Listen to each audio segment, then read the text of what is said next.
Hi, everyone.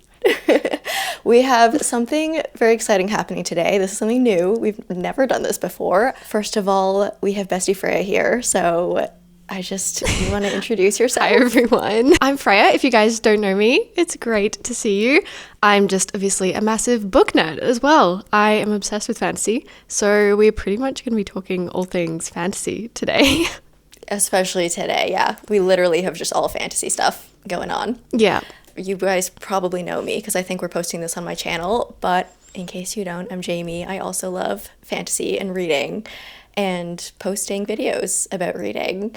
So today we are we're calling this a podcast trial run, or like a pilot episode, I want to say, like kind of a test run. Doing a podcast has been like, I've been toying around with the idea of it for like a couple months, and then okay, quick story time. I was in the shower like 3 weeks ago, or maybe close to a month ago, and I got an idea, and I was like, you know what, I'm gonna text Freya. Because again, I've been wanting to do a podcast for a while. I would be terrified to do it by myself, and so I was like, I need a friend to do it with. So I texted Freya, and I was trying to be like cool about it and being like, well, like, would you be interested in this? Like, if you're not, like, I won't be offended, but like, I would kind of be sad if you said no. And that's when I realized that you also wanted to do a podcast. So now we're here. And we are doing this as kind of like a one test thing for now to see if it's something that we could do and also something that you guys would want. And we'll figure it out. Yeah, we already have some like cute podcast names that I was brainstorming the other day. I've been wanting to do one for such a long time as well, but like, when you're alone, it kind of feels a bit odd to be talking to yourself for the entire time. But Jaime and I also live like on other sides of the world. So we'll have to be like seeing how it works. Time zones are interesting. It's 6:15 p.m. for me right now, and it's like 8:15 a.m. for you. Yeah, bright and early on a Sunday morning. Which is so funny. Like I feel like we're on different wavelengths on our like energies right now. I'm like winding down. Yeah, my brain's still waking up. I'm still like going with it. Topic of today is going to be series. We're going to be talking about 10 popular series, but quickly before we get into that, I just want to go over current reads. Do you want to go over yours first? What are you reading? Yeah, sure. I am reading Save Me. It is, you do know Maxton Hall, that TV series? It was very, very big like a year ago when it came out. Yeah, I never watched it, but yeah, I heard like so much about it.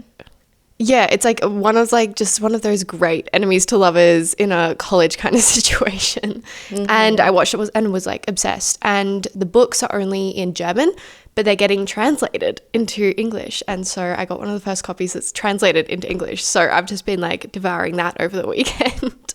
And it's so much fun.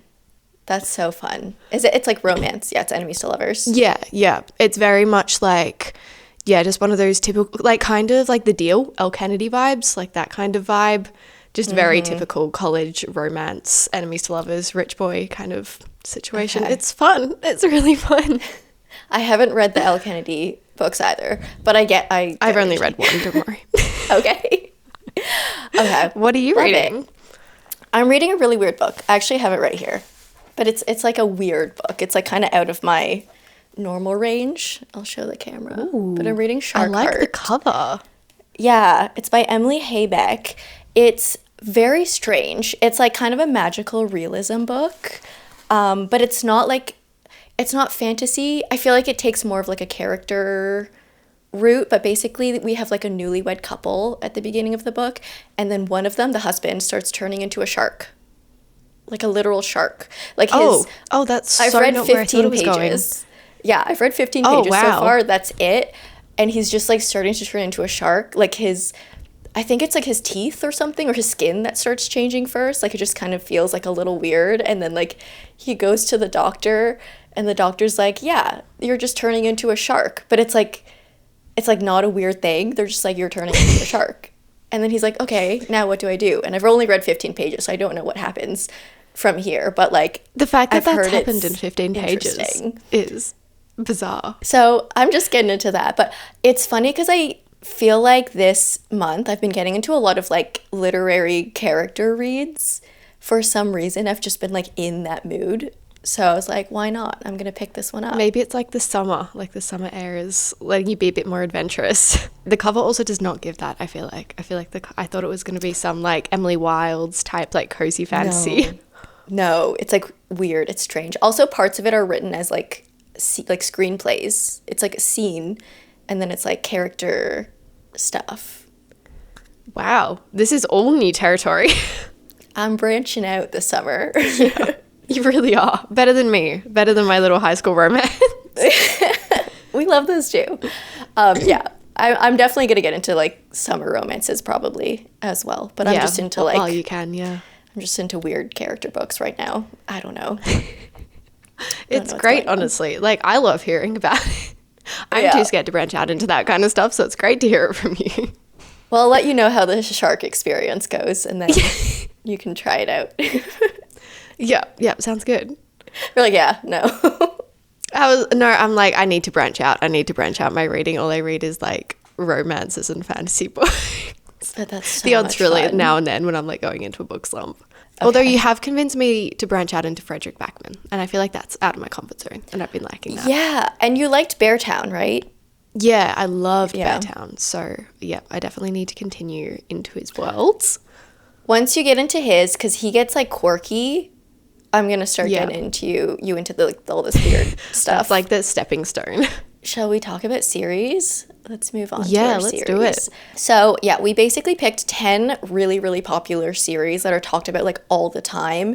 And we are going to go through them. We have like a couple of talking points, I guess, that we're going to do for each series and like our ratings and if we think they're worth it or not. But basically how we chose the series is we started off with like 100 series or like 50 that I just found like the top highest rated Goodreads from the first book of the series. We used that and then we whittled it down to series that we both have read or at least read part of, so we have enough to talk about, and then also series that are like current today, like people are talking about them today. Yeah, should we just jump in? Okay, the first one is Zodiac Academy by Caroline Peckham and Suzanne Valenti. The first book in the series, The Awakening, has 336,000 ratings on Goodreads, which is quite a bit, which crazy. I thought it's a high number, but I thought it'd be higher. Like, I think this sounds low just from the amount that I see people talking about it. Yeah, but I will say, because I think I said to you that they're indie published from what I know. Mm-hmm, so if they're indie published and have that many ratings, that's pretty crazy. Like the fact that only certain bookstores sell, like I only see them in 1 or 2 bookstores. So that's pretty crazy. I feel like we both have unpopular opinions on this one. Yeah, I feel like this is the one I'm most scared to talk about. What's your overall rating for the series? Okay, so first of all, I've only read the first 2 books. Well, okay, technically 2.5 books. Because I read the first one and everyone in my comment section was like, you have to keep reading, like the first one's really bad and then it gets really, really good.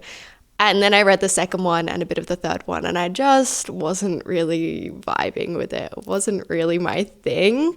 But I think that's purely because of like the tropes, like the actual setting of it. I was so intrigued by like the fact that it's like a magic school. I love magic schools. And it's like a zodiac school. Like, that's so fun. Right? Like, it's such a fun idea. And I feel like, I went in with like such high expectations though as well, just because of all the hype I'd seen around it. And then, I don't know. I just didn't like the romances. I didn't like the tropes. And I didn't see much of the chemistry personally. So my overall rating is probably like a 2.75. I'm so sorry. I feel bad commenting on it because like I haven't read the entire series yet either. So like, I don't know, maybe it does get like really, really good and really, really addictive. But as of the first 2.5 books. I didn't know you started reading the third. I thought you only read the first 2. Yeah, no, I started it recently and I would say I got about 30 to 40% in. That's pretty decent. And I just... It's like a hefty it was on like Kindle. It's on Kindle Unlimited. So I was just like in bed and I was like, you know what? I'm just going to try it and I'm going to try it again. I keep trying them. I like keep trying to give it a chance, but I don't know. I just maybe like one day if I'm on a plane or like a really long trip, I'll just dive into them again. But yeah. Well, you're much kinder than me because I only read one of them. I only read the first one and I was like, this is not for me. I was so dramatic about it too. I read it in a reading vlog. And at the end of the reading vlog, like this is the most mean I've ever been about a book ever. Like I try to not be like that harsh, but I literally removed it from my Kindle like the second I finished it. Like not even like I didn't even just like get rid of the download or whatever. Like I removed it from my entire Kindle library because I was like, I don't want this. Have you ever done that to another book before? Never. I've never felt so like passionate about a book in like a bad way. That's actually so funny. Yeah, like I didn't like it. So my rating's a 1. This is not off to a good start. I promise we're not this mean. I usually love books. No, to be fair, I do think the Zodiac Academy is like you either absolutely love it or it's just not for you. Like I don't usually see people that are like in the, and I will say it's a very easy read. Like it's so easy to read. So I get why people could just like devour the series as a whole. Especially if you like, I don't know. I did find the writing a little bit hard though to like connect to. Like the writing, the dialogue, I didn't like. And also like the main trope, I don't think this is a spoiler, but the main trope is a bully romance. So that's just not my thing. And I think that goes on for the rest of the series. And I'm like, I don't like any of these characters. I think the other trope is like a teacher student. And I don't like that trope either. Yeah. So it didn't really hold much hope for us, I don't think. Yeah. Which like, if those are your tropes, and I love that for you. Exactly. But yeah, it's just not something that I enjoy reading. So I feel like this is kind of we've already answered this question, but will we continue the series or will we complete it? No. Yeah, I feel like I think there's like a very small chance that I might finish the third book, but it's definitely not on my priority. I'm impressed. I'm impressed that you're still like trucking along. To be fair, they're pretty easy books to read. Like they're very, and like they're not in between other books, maybe. Yeah, the first few aren't that long. They get really long though. Some of them they do. Yeah, because I saw them in person. I'm like, I didn't know they get this big. Yeah, they're like bricks. Like they're like really big. Usually we're going to go through a kind of few points each, talking about like our overall rating, whether we will continue, our favorite and least favorite book in the series. But I feel like this is probably the only series in the list that doesn't really, we can't really go through those talking points because we haven't really continued the series. Yeah, technically my favorite is The Awakening and my least favorite is also The Awakening because I've only read the one. Look, I can't even remember. Is the second book like The Reckoning or something? I can't even remember. I read it last year. That sounds right. But I did think, I did think that one was a little bit better than the first one. Okay. But it's still. So at the moment, the first one's my least favorite and the second's my favorite. Do you have a favorite character? No, like that's the other thing. I did not like any of the characters, and that's one thing that makes it so hard for me to continue a series when like I just don't connect to any of the characters. Did you? No, I think there was maybe like one side character, like one of the friends that I was like, oh, they're okay. Yeah. But I don't even remember like their name. So I can't. I was trying to like look up a character list because I was like, what is that friend's name that was like fine?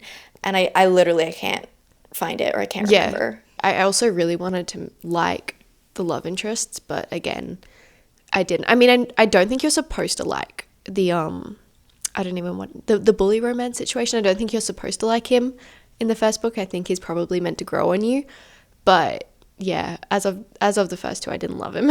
Yeah, I didn't either. Least favorite character? Oh, this is I can't even remember the characters' names. How bad is that? Honestly, both of the twins really, really annoyed me because I just feel like they kept making such like decisions where I'm just like, why are you doing this? Why? Like, I feel like that was such a stupid decision. Yeah. It was one of those books where you're just like, you're so like when you get invested, you're just like, oh, what on earth are you doing right now? Like, you're making me so angry. So it happens a lot, I feel like, in romanticies these days. Should we move on to the next series? It is Quicksilver by Callie Hart with 492,000 reads or rating. Is it ratings or reads? Did we? ratings. Which is also crazy because this is the first book in a series. Like, we haven't even gotten the second book and it's yet. it's like so new. It's like fairly newly published. And it's only getting traditionally published like now. The new one's coming out very soon. So yeah, what did you think of it as a whole? I did not like this one either. There are books on this list that I like, okay? I just don't like these first two. I liked it better than Zodiac Academy. I will say that. Okay, that's a plus. I think I rated it like a 2, but then I think I lowered it to a 1.5 in my head. Oh my God, you're so harsh. I didn't like it. I'm sorry. I didn't like it.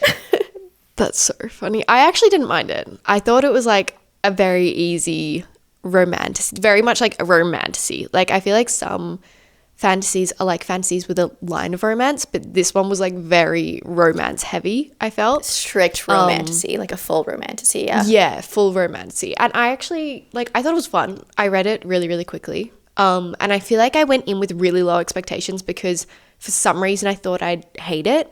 And I think that definitely helped me being like, oh, this isn't like half as bad.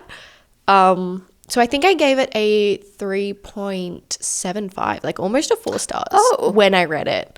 That's pretty good. But to be fair, I'm kind of nervous about going on to the next one because I can kind of only remember like the very beginning and the very end. Like, I don't remember much that happened in the middle. And I'm like, did I read it too fast? Like, did I just kind of skim over it?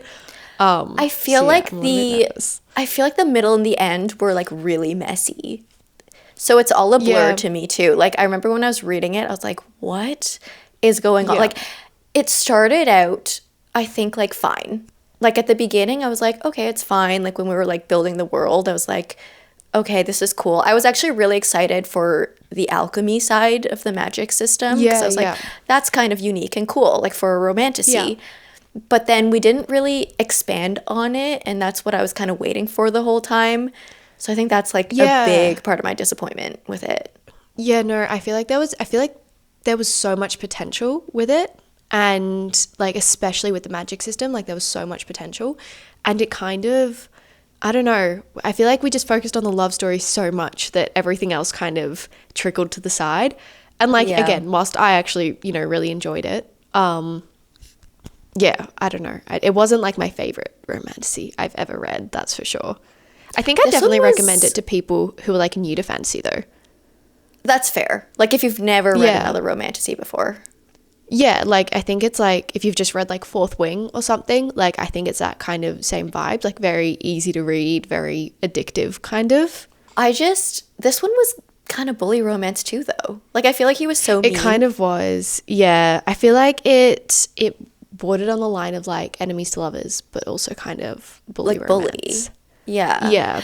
Like, for me, I think like I like enemies to lovers. Obviously, like almost every romantasy is enemies to lovers, but like there's like a very fine line where it's like enemies or like bully, and this one was like on. I feel like in the same sense. I feel like it's on the same sense that like it's not always enemies to lovers. Like, it could just be like grumpy sunshine kind of vibes. Yeah. Where like it's actually a really hard trope to like do really, really well. Like properly, yeah. With character's name, like the fact that his name was Kingfisher, I found that really hard to take seriously because like all I could think of was the bird. The bird. I was like, the Kingfisher bird. I was like, every time they said it, I was like, I'm so confused as to why this is your name. I know. I literally said that because I read this in the same reading vlog as I read Zodiac Academy, which was like such a successful reading vlog. But I literally said that like the first time I saw his name, I was like, why is he a bird? Why? Yeah, and I kept picturing it in my head. I think they called him Fisher though for most of the books. I was like, okay, that's better than Kingfisher. A little bit easier. But I was still like, Kingfisher, like in my head. And I feel like not a lot of people had that problem. And I was like, I was so confused. I was like, does nobody else just picture a bird whilst reading this? So speaking of characters, did you have a favorite character or a least favorite character? Okay, favorite character was Carrion. I actually liked him. I thought he was really funny. He was like, he made the book for me. Like everyone else, I was just kind of like, I feel like everyone else was kind of a copy of another character from another romantasy. Yeah. He had a lot of personality, I felt like. Like he was definitely He in a stood sense, out. like the comedic relief. He was funny. He had a good character. I liked his, like, he had a good arc too. Like, he had an interesting story of, like, where he started. Where he ended was not what I expected for his arc. Like, I thought he was just kind of, like, disappear onto the sidelines. But, like, he has an interesting story in the book. I'll be interested to see where his character development goes in the next book. And speaking of the next book, will you continue to the next book? Will you bother reading the next book? I'm not going to, but you let me know what happens to Carrion. Yeah. Yeah. That's your job. I'm actually, I'm quite intrigued with the next book because, as you said, I felt like we had a really different ending. Like, the ending kind of wasn't what I was expecting. And I think, again, I got so caught up in, like, the love story side of things that when, like, all the action started happening, I was kind of like, oh my God, that's right. We're in a fantasy setting. Like, things are happening. Yeah, it was, like, world building, and then it was romance, and then it was just, like, plot, like, at the very end. But then it was all just, like, squished into, like, so few pages that I felt like I was getting whiplash. I was like, what's going on? Because I wasn't, like, hating the book the entire way through. Like, I didn't like the dialogue. I will have to say that. Like, it had very, like, to me, cringy dialogue, like, between our two main characters. So I didn't love that. But I was, like, not liking. I was, like, fine with everything else so far. But I feel like the end, I was like, this got so messy. And I just, like, lost interest. I feel like it was kind of, in a sense, similar to, like, Sarah J Maas pacing style but, like, you know, not quite the same. Like, how Sarah J Maas always, like, the last 100 pages, you know, like, so much. You have to, like, prepare yourself for her books. Yeah. And I feel like it was kind of the same, like, you know, setup, but except I wasn't ready for it. Like, in the Sarah J Maas book, I'm always ready for it. I'm like, okay, I like, you know, stuff's going to go down. Yeah, I feel like also hers just, like, makes sense. Like when everything goes, like, nuts at the end, you can see where everything came from. Like, everything kind of connects to, like, a part of the plot that happened earlier in the book. But I feel like in this one, it just came out of nowhere. Like, it didn't really connect, or, like, there was no foreshadowing towards it. Yeah, that I noticed, at least. I am intrigued about the next one. I'm always intrigued in books because this one was obviously indie published first and then picked up by a publisher. So I'm always intrigued with books when, like, the next book in the series is traditionally published first. So I'm like, is there more of an editing process that's going to happen? Like, is the dialogue going to change a little bit? Like, how do they kind of, like, improve it but also keep it the same as the original kind of feel? I feel like it's always really interesting, and I feel like that just keeps happening at the moment. Like, you know, indie published books are getting picked up so quickly, which is great. But yeah, it's always really interesting to me. Do you think the first book will change a lot? Like, do you think the traditional published version is a lot different? I don't know. Like, surely they can't change it that much. Like, surely because so many people have read the indie version already. Yeah, and I'm pretty sure until recently it was available. Like, the indie was still available on Kindle Unlimited. So yeah, I feel like surely they can't change it. Like, maybe, like, if there were any, like, spelling punctuation errors or anything like that. But yeah, surely not. I'm not sure. I could definitely do a reread because I kind of need to refresh my memory. What do you think of the new covers? I'm not obsessed. I was never obsessed with the original cover either.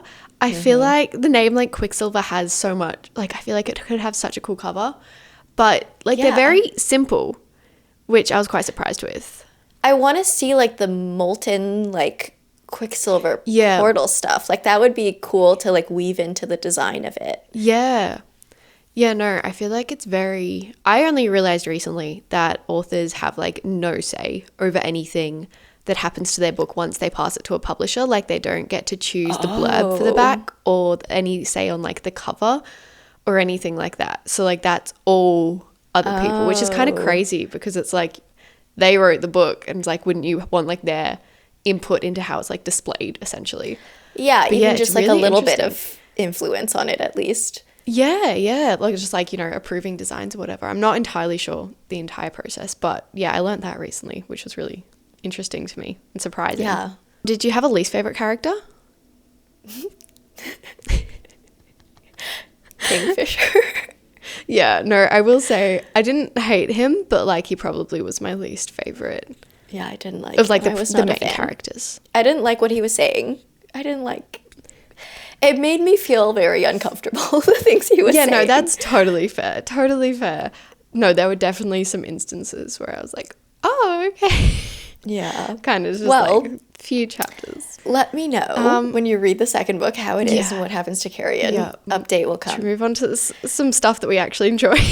Yes, the next one is Divine Rivals by Rebecca Ross. The first book in this has 651,000 ratings, which is a huge jump. I'm just gonna say it. I rated this 4.5. I feel like maybe a 5, but maybe a 4.5.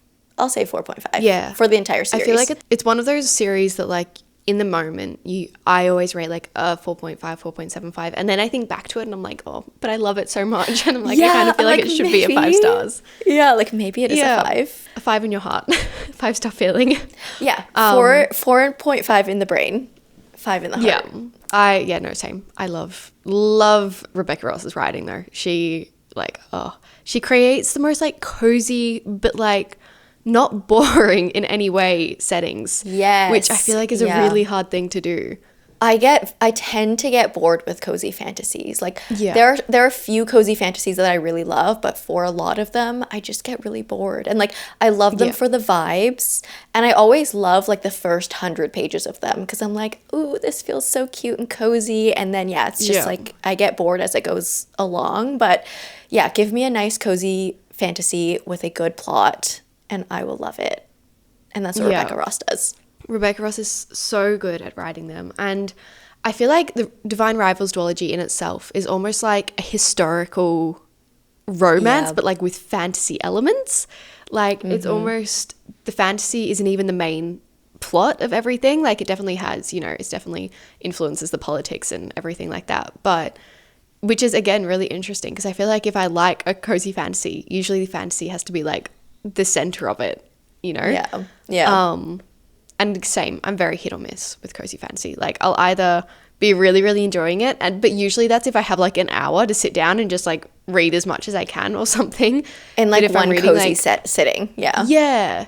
Yeah, but if you're reading like 20 pages a day, it's really hard to like keep engaged in it. Speaking of the magic levels though, because the original duology does not have that much magic in it, but I will say... Yeah, we have a little bit of an insight here. As someone who has read the prequel, which I literally still can't believe I got the ER for that. You're literally the only person I know who's gotten it. I know. I have no one to talk to about it. I need someone to talk to about it because I loved it so much. I've requested it. I'm doing all I can. I hope you get it. If anyone who works in publishing is listening to this, give Freya the arc. Yeah. Please. So I read the prequel that's coming out. It's called Wild Reference. I think it comes out in September. And it is a prequel set in the same world, and it is a lot more, like it has to do a lot more with the gods and the fantasy side of it. So there's a lot more magic in it, and I think that's what a lot of people were craving with the original duology, and so I think everyone's going to be really happy with this one. Like I loved it so much. Oh my gosh, literally one of my most anticipated reads of the year. I'm so excited. It's so good. It's so good. I hope everyone else loves it because like I was amazed. I was like, I can't believe I like this better than the original duology. Like, it's my favorite of the series. Yeah, that's crazy. Yeah. That's so rare for a prequel or a sequel to have that kind of effect. Like, I mean, to be fair, I feel like Sunrise on the Reaping had that effect recently. So something's clearly in the air. Like, something's in the air.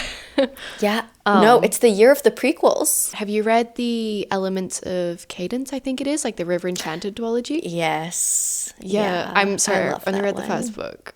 But like it was so good, so I'm just now convinced that like whatever Rebecca Ross writes, I'm going to enjoy. I'm just like she just has like really beautiful writing, like truly beautiful, like so poetic. It's like very flowery writing, but like not it's not overly flowery to the point where it gets in the way of the story. Like she still tells really wonderful stories, but like with this like really atmospheric descriptive writing, and it's just stunning. And it's not at all like it's still really addictive. Like sometimes when writing is really lyrical and poetic, it's more you're reading it for the writing, but this is still so addictive. And again, a very hard balance to find. Yeah, and she does it so well. I love Rebecca Ross. So, I know, right? It's kind of hard to say, well, yeah, did we complete it? Yes, we both completed the original duology, and I will be trying to complete the extended editions. You're actively trying right now. Yep, I will be emailing as much as I can. Yeah, so I think we both had an overall rating of like 4.5, 4.75, similar. Yeah, both loved it. Out of the original duology, what is your favorite and least favorite? Okay, so I feel like when I read the second book, a lot of people like weren't loving it. But I really, really enjoyed it. I always find it hard to pick like a favorite in like duologies as well, because it's like the first one is really like sentimental and you're like, this is where you meet your characters and everything. But then the second one, like I cried a lot in the second one. I honestly cried so much. I loved the second one. I loved it. Right? And yeah, it wasn't received very well. And I was like, no. What did I read? Because I loved this. Yeah, no, same. I feel like it almost made the duology a little bit less like popular. Like people kind of like, oh, there's no point in like continuing it.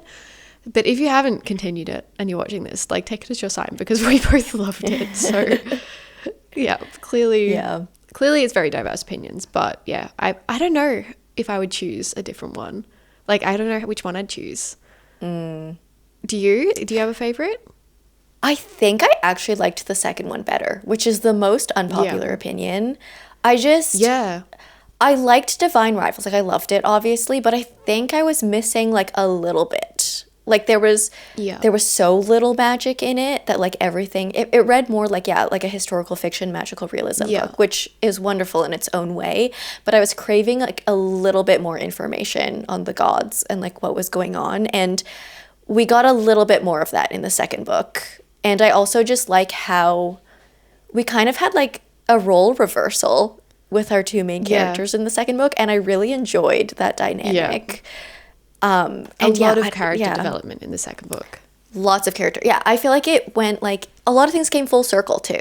Like there were just like so many moments that I was like, oh, like look how we've grown. Like look, like we're here now. I don't know. I loved it. Yeah, I think they both rated them the same anyway. I think they were both like a 4.5, 4.75. But again, I read them like over a year ago, so I kind of can't remember like off the top of my head. Did you have a favorite character? Like I feel like that's a hard question because I feel like all the characters were so good. Yeah. And I don't think I had a least favorite. Well, I mean, like we have our villains, which is like is easy to pick them as least favorite. Favorite characters though, I really liked Marisol. She was like the inn owner or like the bed and breakfast owner. I loved her. I thought she was a wonderful character. Yeah, I kind of just want to give her a hug. Like my heart just goes out to her. And honestly, just like the fact that both of our protagonists I love so much, I feel like again that's something that doesn't happen very often. Like either I'll love one of them and the other one will really, really annoy me. But I literally loved both of these guys so much. Yeah, they're both very equal. And I love that. And that's kind of what happened with the duology, like with the role reversal too in the second book. Like you kind of got bits out of both of them in both roles. And I loved it. Should we move on to our next one? This one is the Powerless, which we say trilogy, Powerless trilogy by Lauren Roberts. Yeah. It's a trilogy, but then like we've got some novellas. Did you see she recently announced that she's coming out with another novella? Did. It was like a really epic video. I was like, whoa. Yeah. They like filmed. It was like a little movie. It was like a little mini movie. It was cute. So I feel like we have kind of similar opinions on this. I liked it. I thought it was like, I haven't finished it. I've only read the first 2 books and the powerful novella, which the powerful novella was my favorite in the series that I've read so far. I hear that a lot. Yeah. And I feel like that's so random because it's literally a novella. Like it was like 150, 200 pages or something like that. Yeah, like, but I guess they must have been really good pages. Yeah. They were just really good characters, I feel like. I just loved those characters. How far did you get into the series? I read the first 2, like the main 2 books. I did not read the novella. Maybe I should have, because maybe that would have like raised my opinion on the series. Yeah. And I will not continue. So this is another one. Maybe you'll just have to let me know how it goes. I feel like you're a lot more optimistic with like continuing series and giving them a chance. I feel like that's always like in my book club, I'm always like, yes, well, I really enjoyed the book. And everyone was like, I hated it. It was at 2 stars. And I was like, oh, I'm like, oh, okay. Yeah, no, I agree. Yeah. I rarely will give a book like under a 3-star But like Yeah. we were off to a bad start with Zodiac Academy and No, Quicksilver I feel like at the beginning here. yeah, no. I definitely pick and choose my books as well. Like, I'm not going to read like dark romances because I know I'm not going to enjoy dark romances. Like, Yeah. I very much pick and choose. And Powerless, I feel like I definitely, it wasn't my favorite just because it didn't feel very new. It felt very similar to so much that I've read before. But I did think, again, it was a really easy, fun read. Would highly recommend to people who were like new to the fantasy world and like really love a good romantasy. Because again, this is very much a romantasy, I would say. Yeah. I do think the second book, it lost me a little bit. Like, it didn't really hold my attention very well. Did you read Red Queen? I read the first book when I was literally like 12 or something like that. So very hard to remember. But in saying that, there were some pretty obvious similarities, which I feel like is a very popular opinion. Yeah. Very talked yeah, about topic. it's no secret. Even the Hunger Games, when I was reading it, I was like, oh, this feels so much like the Hunger Games, except in like a more mystical kind of fantasy setting, which again is really fun. And it's not like the games aspect is, you know, solely for one book or one series or whatever. Like the trials trope is like it's very it's one of my favorites, honestly. commonly done, and I love trials. Yeah, I think we both love trials. I read Red Queen not like that recently, but like recent enough. Like I think I read it several months before I read Powerless. And so for me, I could like really see the similarities. And I never want to accuse anyone of doing anything because I don't know what's going on behind the scenes. Yeah. But there was a lot of similarities. And when I saw that like the marketing blurb was like for the fans, like for fans of Red Queen and the Hunger Games, I was like, it's a very little interesting too on the nose. that they very interesting that they said that as well. Because to me, it very much was like those two combined into a book. And I don't know, for some reason, I feel like this is an unpopular opinion. I didn't love Kai as a protagonist. Oh, I didn't either. Yeah, I feel like so many people, they're like top book boyfriend, but I didn't love him as a protagonist. And I don't exactly know why. I feel like he was just very kind of nothing new vibes. Yeah, he was just like the typical romantasy book boyfriend, which can be a wonderful thing if that's what you love. Again, but if I had read this like earlier in my romantasy journey, I probably would have loved it. So like if you need, and like I know so many people, so many of like my family friends and everything have read the series and they're like obsessed with it because they just like don't usually read romantasy, and so it's like a whole new world to them. And I was like, I can definitely see that. I think it's just the fact that we've read so much romantasy. Yeah. So like we're always hoping to find something a little bit more something new, unique and new. Yeah. I actually really liked, I didn't like him as a person, but I liked him as an interesting character read. I liked Kit. Like reading about Kit. Okay, I haven't read the third book, okay, so I don't know what he ends up doing. So this is just me like going off of reading the first two books. I found in Reckless, I didn't like Reckless, but I found honestly the most interesting chapters in that book were the Kit chapters. Like we got like 5 or 6 Kit chapters and I was like, what is going on in his head? Like I want to know more about this.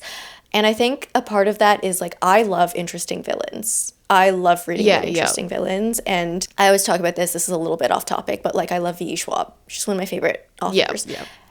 And she writes the most interesting villains that like have a character and personality outside of just being the villain. And I feel like Kit had the potential to turn into a good, interesting villain character. And again, I say this not having read the third book, only having read like Powerless and Reckless. So I don't know what happens. I've seen so many different opinions on the third book. Like, so I will say, I like obviously I don't like him as a person. Like I'm not on his side, but I wanted to see more of his character and like what was going on with him. 100%. I feel like he was almost one of the most unique characters in a sense. Like, I feel like he almost had the most, I don't know, like depth to his character. Like like Payton and Kai, like again, they were very like, you know, like they had a personality and everything, but I feel like they were almost just like here, like they could have had a little bit more depth to them. But yeah, I feel like Kit kind of, he had that random character arc, like not arc, sorry, that might happen in Fearless, I don't know, but like this random character development in Reckless. Like suddenly I was like, you were just in the back of my mind for the entirety of Powerless, and then suddenly it was just like full front.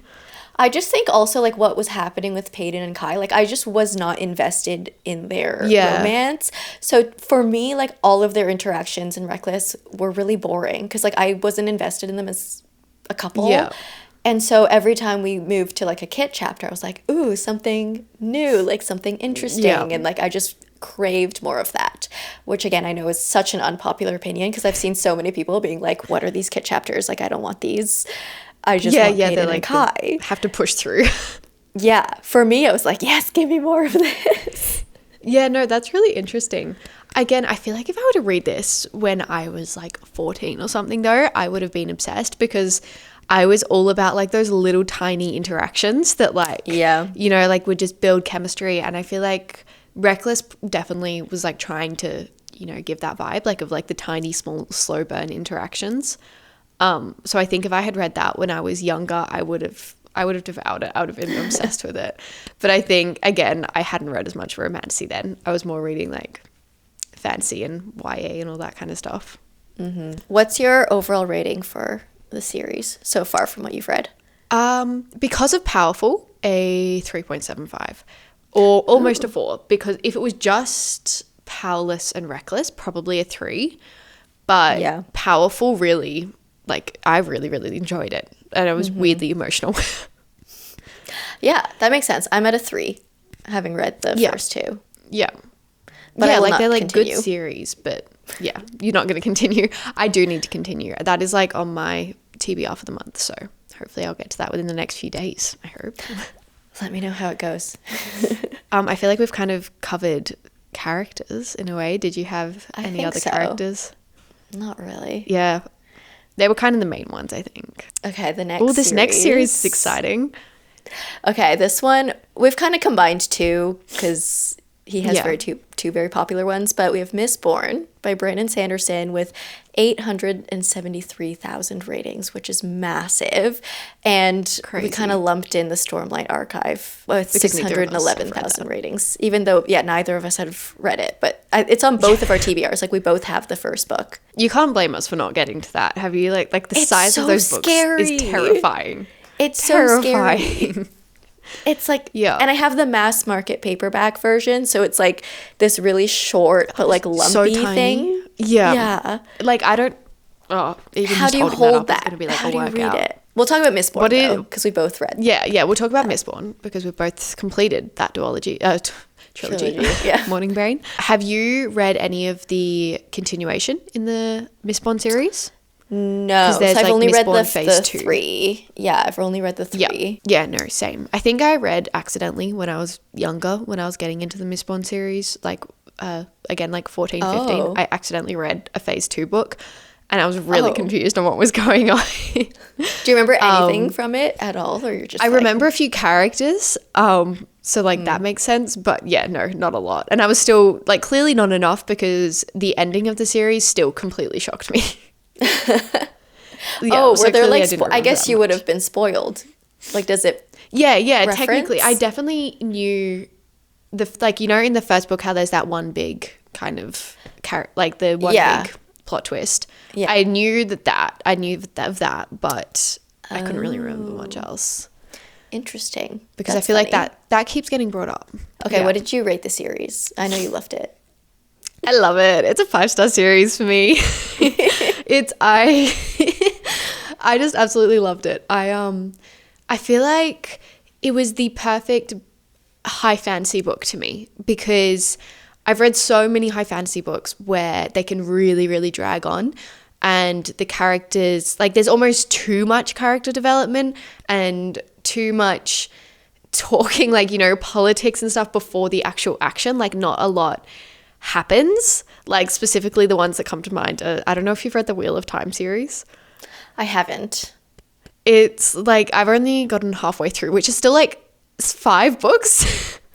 It's like a massive series, but that series is like, it's really good, but it really drags on. Like, it really drags on. Whether it's like Mistborn, I feel like was really well paced in my opinion. And I guess it is technically a YA. Is it technically a YA It series? is YA, yeah.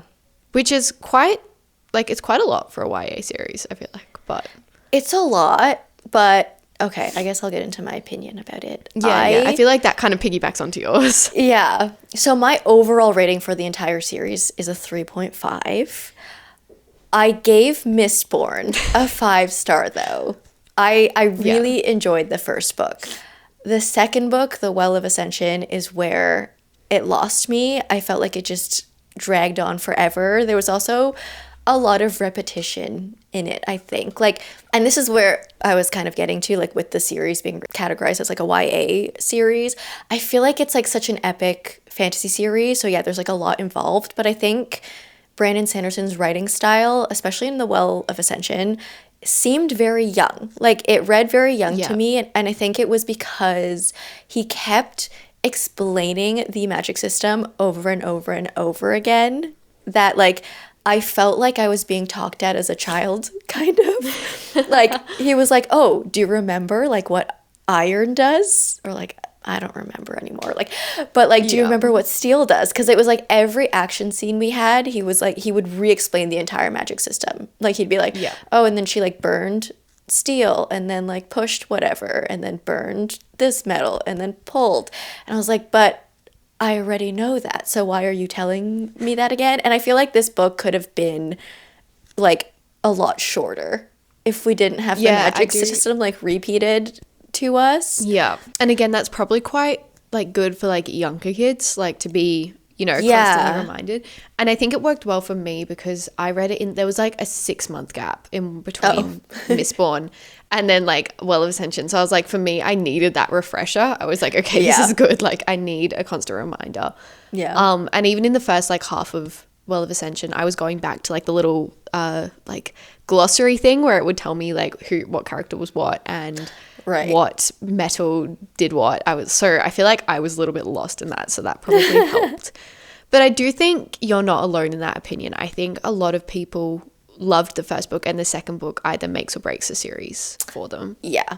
Because I read the third book and I will say, like, it was probably a great book, but I think emotionally I was just already, like, disconnected from it after the second book, that I couldn't enjoy it as much as I probably would have if I liked the second book. Because I can see, what was your rating for the third one? I think I gave the third one, like, maybe a 4 or a 3.75. I don't remember, to be honest. But, like, yeah, overall the series, like, as a whole, it's a 3.5 because I really loved the first one. The second one I was like, and then the third book I was like, I could see the merits of it, I guess. Like, I could see that it was a good book, but I just emotionally did not get into it. Yeah. Which is so funny because I know it affected you so much because I watched your vlog where you read it. I was just feeling it over that book. I was like, oh, this is a lot.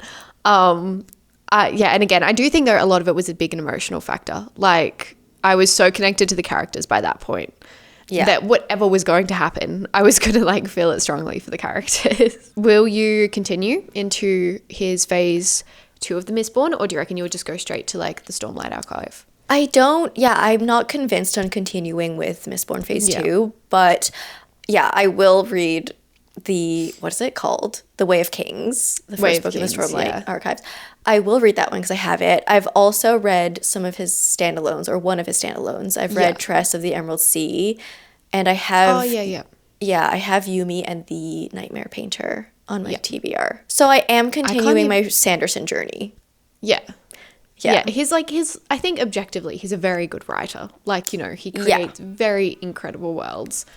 I mean, I know that The Way of Kings is a lot of people's, like, favorite series of all time. I know. Like, that's again why it scares me so much. I know. I think I'm hesitant too because I didn't fully love Mistborn as a series. Yeah. And that's also another one. A lot of people, I hear that a lot though. I think a lot of people say it's almost like, you know, and, like, actually, is this our next one? Yes, it is actually. It's kind of a piggyback into our next one, but similar to, like, the Grishaverse. Like, it's kind of that trilogy that you read beforehand so that you can understand the rest of the world even better. Like, so you have even more depth. Because they're like, apparently there's just, like, a million Easter eggs from what I've heard. throughout Well, the series. there's that one character, Hoyd, I think. Yeah, I think He appears in every single book. Yeah, which is He's crazy. like a little Easter egg. He gets around. Yeah. I'm like, oh, because I think I noticed it when I was reading Tress, and I was like, I feel like I know, Yeah. like, where is this name from? But yeah, he's like in the entire cosmere. Is Yeah, cosmere, I think. Cosmere. Yeah.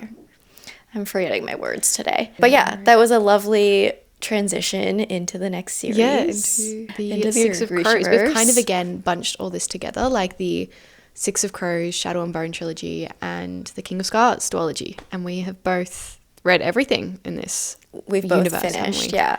Okay, so the Yeah. Six of Crows duology has 1 million ratings. Crazy. Is The that Shadow our most and popular Bone, one on this list? I think it's like slightly tops Shadow and Bone, which also has around Oh, a yeah. million, but it's like Six of Crows is slightly of course. higher. And then King of Scars is the least popular with 223,000 ratings. That's a big gap. That's a really, really big gap. Yeah. I feel like a lot of people don't know King of Scars exists. Because we have Six of Crows, which is like so popular. I feel like it blew up. Like everyone loves it. Yeah. Shadow and Bone, obviously, because like there's the Netflix show, which I think combines all Yeah, of have you the watched it? series. No, I haven't.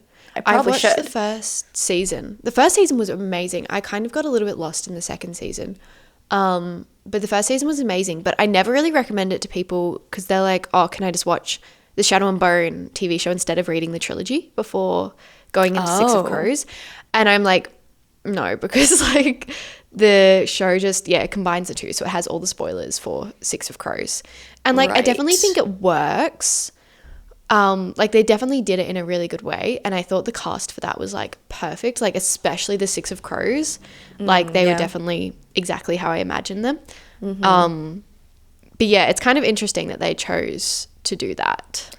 Do they get into King of Scars? Or I guess it's like later. I think they do in the second season, but I don't know. They didn't wrap it up completely because it was discontinued. Oh yeah, maybe that's why I never Yeah. ended up watching it, because I'm like, Yeah. well, it ended, and that's always sad. What are your ratings for the series separately? Separately, ooh, I am one of those rare people that loved Shadow and Bone more than Six of Crows. More. I know. I didn't I know think, that. I think this is because I read them in the wrong order.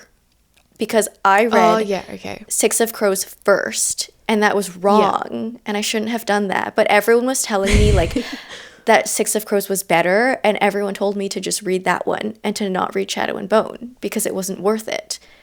Yeah. And I'm mad at everyone who told me that, because then I read Six of Crows first.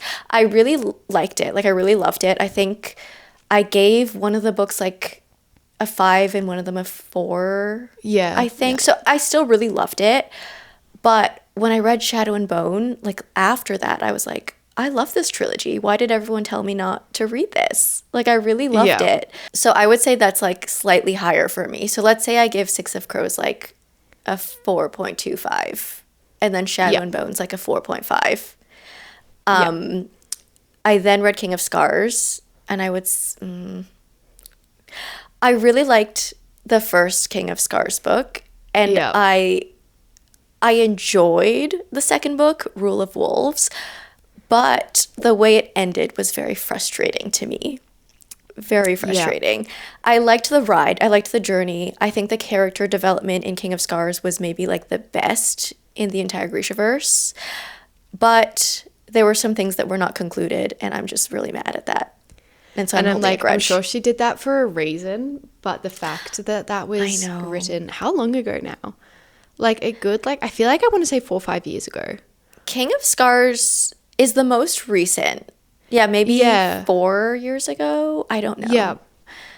Yeah, because I feel like she probably left it open in the future in case she wants to like continue that universe. Well, I could see where she's going, because she was Yeah. literally like I can't say anything, but like Yeah. she very clearly like placed a couple of characters that got together at the end of Rule of Wolves, and it was like, Yeah. okay, well that's the adventure they're going to go on. And it was Yeah. to me it was really obvious, but I think, like, I'm fine with that, but I think they just didn't conclude enough things in the duology that should have been, like, a standalone in itself. Like, I get that everything's connected and she wanted to plant seeds for the next book, but she should have concluded the main plot points that were going on in the duology, and I feel like they weren't concluded, and that's what made me mad. No, 100%. I think the Rule of Wolves, second book of King of Scars, was definitely my least favorite of the, like, Grishaverse. I still think I probably rated it like a 3.5 or something, or like a 3 or I think something. Like, it wasn't I like did a something bad around there rating. too. Yeah. Yeah, it wasn't a bad rating by any means, but I think, no, I agree. I think there was a lot left, almost unsaid. Like, I think there was a lot that could have, there were so many, and like, again, open I read this ends. so long ago. But not King of Scars, Six of Crows is definitely my favorite. But again, I read it in the sense that, like, you read the Shadow and Bone trilogy and then go into Six of Crows. Yes, because you got the world building first. So I think the Shadow and Bone trilogy is like probably about a 4.5 to 4.25 for me. Like, I enjoyed it. And I do think a lot of people really, really don't like it. And I don't really understand that. Like, I personally... I don't like, either. Yeah, whenever I talk about it in my, like, TikToks or whatever, my comments are full of being like, don't bother reading Shadow and Bone. It's like the worst trilogy. And I'm like, I had fun. I had so much fun. I had so much fun. Like, I definitely think it's not like a crazy, intricate kind of trilogy, but it's a really fun trilogy. Like, and it's very YA, I guess. Yeah, definitely. And I guess, like, some people just don't like YA, but, like, I had a great YA fun time. Oh, right. What team are you? A Mal or Darkling? Oh, I'm a Mal. Okay, good. Thank God. I don't really understand the Darkling. Maybe in the TV series because it's Ben Barnes and, like, he played Caspian, so I'm just like. But that's the only reason why. That's the only acceptable reason. But in the books I'm definitely a Mal girl. And then Six of Crows is a 5-star duology for me. Especially Crooked Kingdom. Crooked Kingdom was, like, so good for me. And then King of Scars, I think I'd give it like a 4 stars. Like, I definitely would recommend it if you like the Grishaverse. Like, I wouldn't recommend it if you've never read Six of Crows. As a standalone duology, no. Yeah, I don't think I'd recommend it. But if you're a fan of the Grishaverse, I 100% would be like, read it. That's what I always say too. Like, if you just want more Grishaverse, go for it. It also has my favorite characters in it. Yes. Nikolai. Like, we love Nikolai. I love Nikolai. Such a good character. Yeah. He is my favorite, and, like, that's his duology pretty much. So that's, if you love Nikolai, read it. You've got to read it. Yeah. So I feel like that just answered your favorite character. Yeah. And okay, so I love Zoya too. After the King of Scars duology. Again, I feel like she had so much character development in the King of Scars duology. I do love Nina. And I wasn't sure about that in the first book, but then, like, Crooked Kingdom, like, in Six of Crows, I was like, yeah, she's okay. But then in Crooked Kingdom, I was like, my heart goes out to Nina. I love Nina. She does grow on you, yeah. Yeah. I do love Nina, I feel like too. Is why. Honestly, and Jesper, obsessed. Yeah. I love, Inej. Is that how you say her name? Inej, something like that. Yeah. She's really cool. I really loved her too. I really liked her. Yeah. Just, like, cool. I'm like, ooh. Yeah, like literally. Her. Like, I want to be you. Yeah. Did you have a least favorite character? I mean, I hate the Darkling. Yeah, I was going to say in the entire universe, I feel like it's the Darkling. Like, I hate and I also hate the Apparat. Oh, yeah, no. He's so creepy icky. And, like, slimy and icky. I hate him. Yeah. No, he, I don't know if you've watched, like, or read Lord of the Rings, but he reminds me of, like, one specific character in Lord of the Rings so much. Yes. I know exactly. And every time I read about him, I'd always just, like, picture that character and be like, ugh. I'm like, picturing that one scene in my head. Yeah. I think Okay. It's great. So gross. Love it. Yeah, I never made that connection, but now that you say that, yes, I agree. Yeah, you won't be able to unsee it now. I feel like I need to reread Six of Crows now that I have the base knowledge. Yeah. Because I read it I feel like it would order. definitely be an easy one as well. I feel like you'd just fly through it and you'd see so many Easter eggs and stuff. Yeah, I think that's one like I've reread a few times. Our next series is The Cruel Prince by Holly Black. This has 1.5 million ratings. That's huge. that's for like that series. I'm like, when it's like a Sarah J Maas series or whatever, I feel like everyone's read it, but I was shocked when I saw that for the Cruel Prince. Like, Yeah. I did not expect that. Like, I knew it was popular, but I didn't know it was like that big. Yeah. Okay, what did you What are rate your it? thoughts on it? You go first. So I've only read the first 2 books. I read them when I read them really a long time ago. I think I was 16. And so I don't know. I remember them borrowing them from the library and being really excited, and then reading it and being like, I think a lot of the reason was, for some reason, when I was like still, you know, like I guess first getting into all like those kind of fantasy books, I really didn't like first person present tense. Like it would really annoy me when they would be like, and I say, and I'd be like, and I walk over, and I'm like, You're like, but I did it. I don't know why. I was like, I need it in past tense. So for some reason that really took me out of the series, like ridiculous reason, but it did. But I think I gave it a 3.5, like, and I don't see myself continuing it because it's been so many years now since I read the second book. I kind of just The Wicked King. It kind of just fell off my radar. I didn't hate it, but I just don't think I liked it enough. That's fair. To continue. Yeah. What about you? I'm at the same rating as you, I think. Like, I read a 3.5, but I did finish the trilogy, and I also read the spin-off books, the Stolen Heir duology. Her brother, right? About her brother.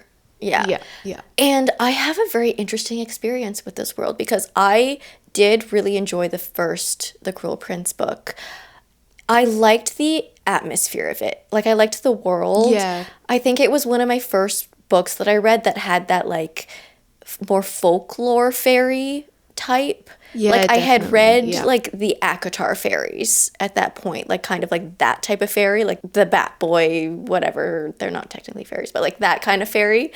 And the Cruel Prince was my first like actual like fae folk book. And so I liked the environment. I liked that it was like a bit whimsical and fun, and we were just seeing like these fairies in high school and how they acted. Like, they had picnics, and like they had lunch period. Like, I don't know, there were like cute fun things in it that I liked. And so I'm pretty sure I gave the first book like a 4.5 or a 5, like a really high rating. That's really high for you.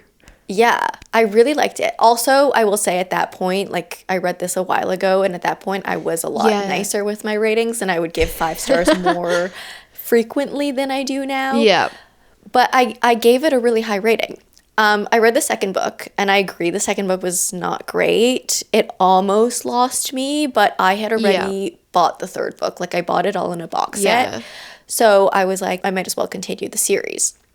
So I read the third book, and it kind of like pulled it around for me. Like, I think it was a really good conclusion to the trilogy.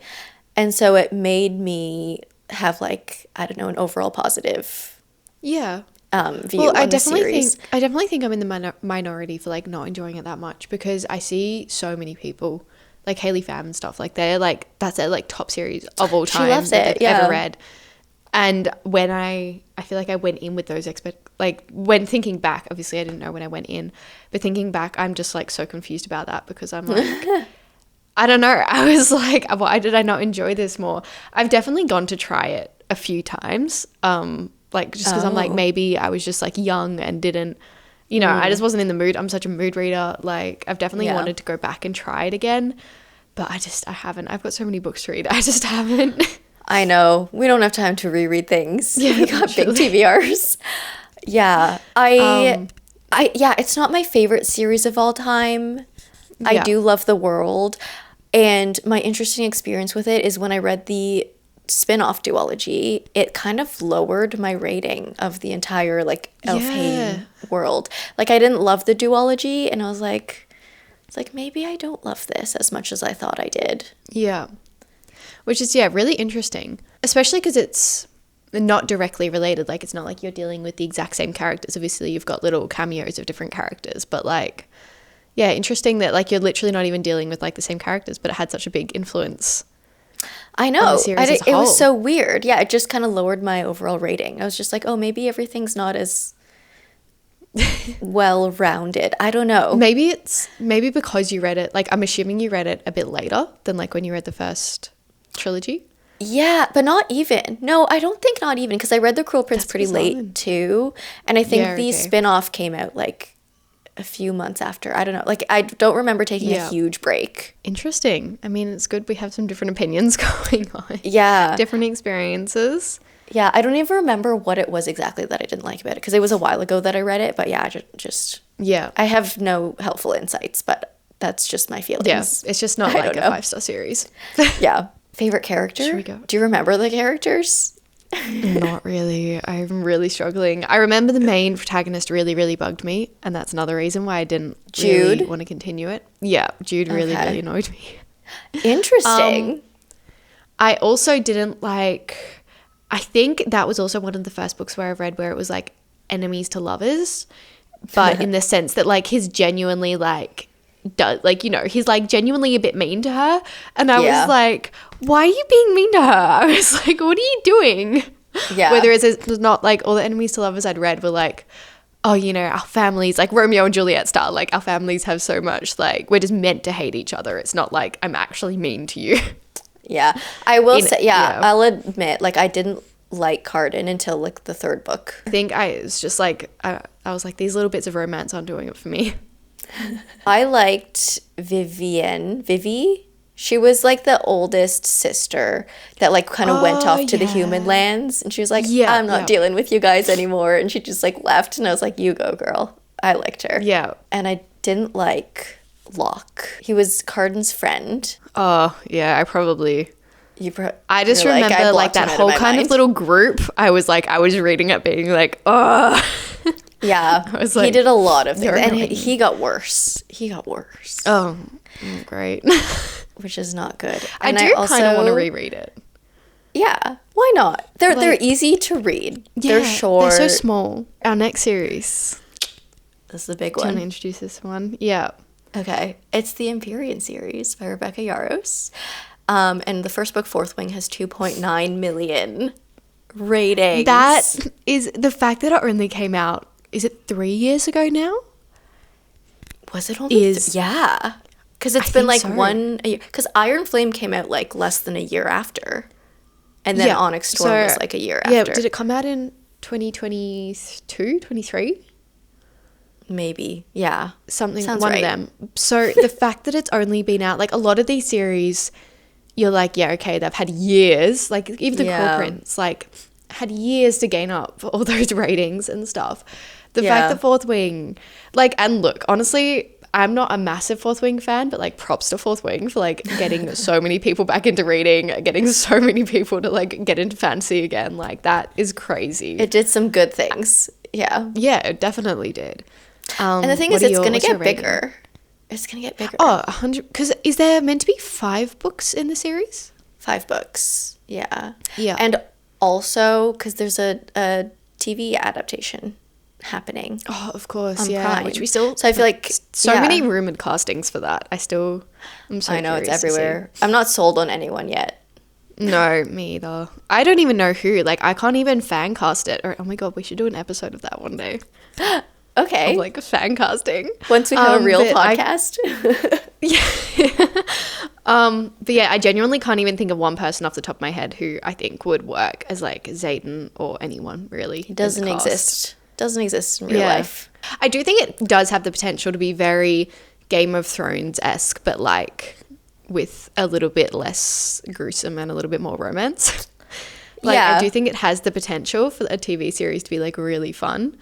Yeah. But I do think whatever happens, it will be very, like, some people love it and some people hate it because you can't please I'm a everyone when it's an little- imagination.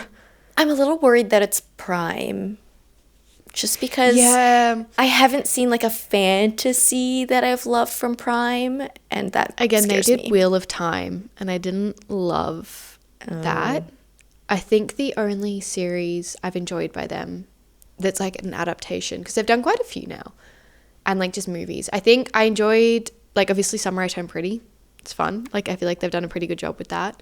And then I can't even think of anything else that, like, there's I a few I know know. I didn't love. I also Yeah. think like The Summer I Turned Pretty is like easy to do. It's like a Yeah, it's a YA romance. romance. But like, can they do like dragons? I know, like Fourth Wing, I feel like don't you need a know. big budget. Like, Yeah, like if they cheap out on the visual effects, like that'll be the end of it. That'll be it done. it's not gonna work out. Yeah. Even the sets and stuff, like they have to do that the academy very well. or college or whatever. Mm-hmm. That'll be a big one. So have you completed everything that's out at the moment? I have, yeah. Same. What's your least favorite of the series so far? My favorite is still Fourth Wing out of the Yeah, entire same. series. I think it was just so much fun. Again, like, yeah, it's the book that got so many people back into like reading or fantasy or romantasy or whatever you want to call it. Yeah. It was so fun. It was just so fast paced. It reminded me of like the good old days. Like it's very Divergent-esque, which I think is why a lot of people loved it so much. It's like Divergent with dragons. Yeah, 100%. It's like there's not a lot. Like, I don't know how you would actually hate that book. Like, there's just so much fun. There's so many fun elements to it. Yeah. That I feel like it's just, yeah, it's one of those books where it's pretty hard to not enjoy yourself whilst reading it. Even if like, I think I rated it like I think I did it like a 4.25 for the first book. 0.35? Like it wasn't even, pardon? 0.35?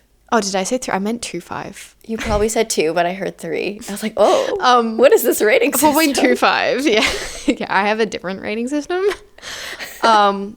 Yeah, no, I think a 4.25 for the first one. Like, it wasn't like a top read for me, but I still just had so much fun. What's your least I rated favorite? it a full 5. I loved it. Yeah, okay. I was like, I'm sold. Give me more. So, in saying that, what's your overall rating now that you've... I actually really enjoyed this series. Really? Which is fun. Because I was a hater at the beginning of this talk, and now I'm the lover. Now you're the lover and I'm the hater, apparently. Yeah, we're switched roles. It's more fun on this side of things, I will say. It really is. It really is.